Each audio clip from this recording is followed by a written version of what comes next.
We have looked at how tutus. Is that how you draw a tutu? I don't know. Tutu.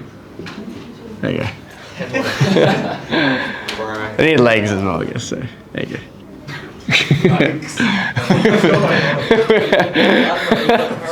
We have looked at how tutus classify stationary points using the first derivative, right? What is the first derivative? It helps us find the gradient function, the changing gradient at any point in time. We can now look at the significance of what the second derivative is going to tell us. Now, think about what the first derivative represented, right? It represented the rate of change. Another word for the rate of change is the gradient, right? That's what it represents. So let's have a think. It's kind of like Inception, right? We're going to go deeper. We're going to go to another level. The rate of the rate. Well, the rate of the rate.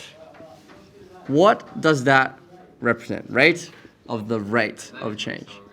Like the rate of change of velocity, which is the rate of change. Okay, so for those of you who study physics, you may have heard as acceleration described as the rate of change. Is that what you said? Yeah. Right? And that's actually how we calculate those expressions. When we look at displacement, velocity, and acceleration, in order to access those different variables, we'll just take derivatives. But let's think about this from a graphical perspective. Like, let's look at a curve. And let's take this parabola here, right? Now, the way that you originally looked at gradients was the manual way, which was actually like drawing a tangent and seeing what its gradient was, because we didn't have the first derivative back then, right?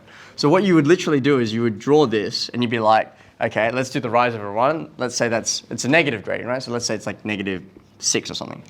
And then here, what's happening? Is it becoming less or more steep here? What's going on? So it's like pretty steep here, you would say? And then what happens here? It becomes Even steeper. even steeper, you reckon? Yeah. I reckon it's less steep, yeah. How?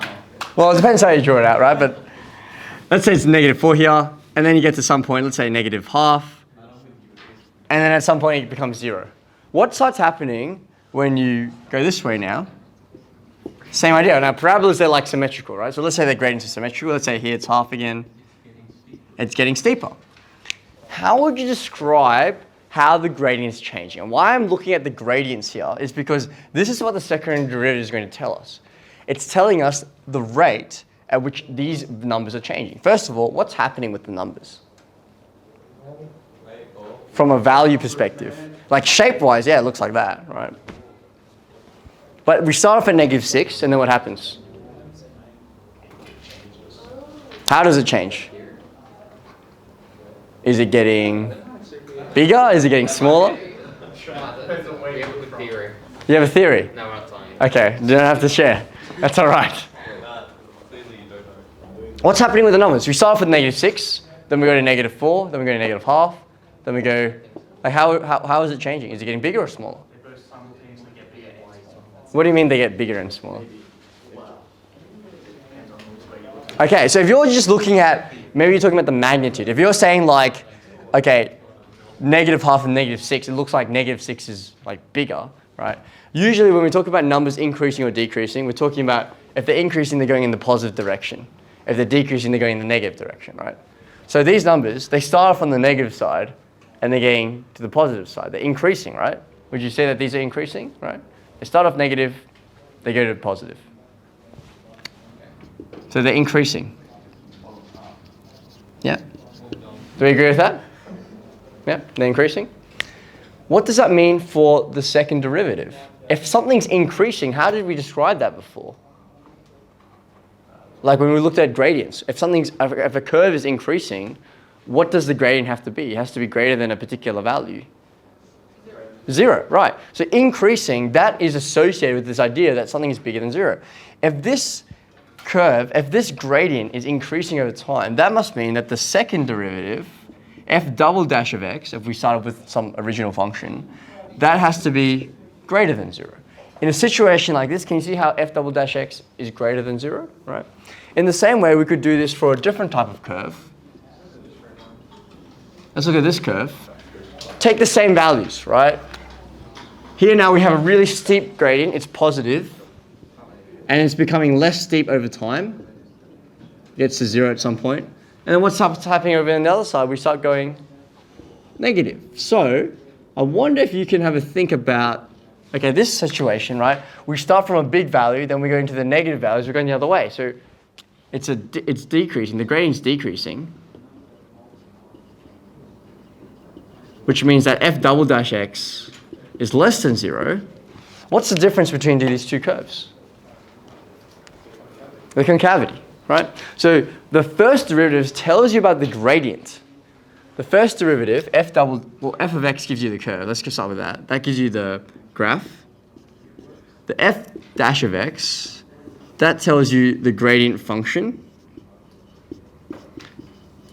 And if you want to think about f double dash x, that could give you the concavity function, right? It's telling you the concavity at a particular point in time.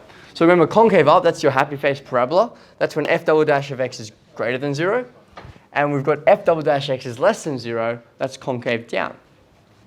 Are we missing one? What else could it be? Greater than 0, less than 0, and then equal. So I wonder what a 0 concavity will look like. We'll have a look at that in a moment, okay? So let's jot this down first. Let's jot this information down. For f double dash of x, concave down. Now, if f double dash is equal to 0, I guess the implication is that, what, like maybe there is no concavity, you could say?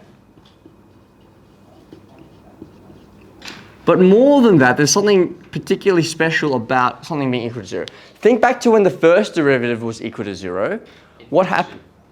What happened for when the first time we looked at the first derivative being equal to 0? That was a turning point, right? That was a maximum or a minimum, yeah?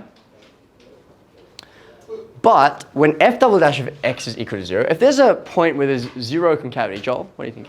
Based on the title, I'm assuming it's an inflection. Okay, so a point of inflection, I sort of briefly mentioned this, right? A point, can I rub this off? Do I still need this? A point of you do?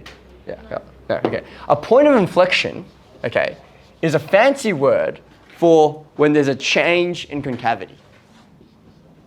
So a change in concavity. Yeah, well, I said that the word inflection, you usually talk about inflection of your voice, right? So inflection of your voice is when something's changing. So in this case, the concavity is changing.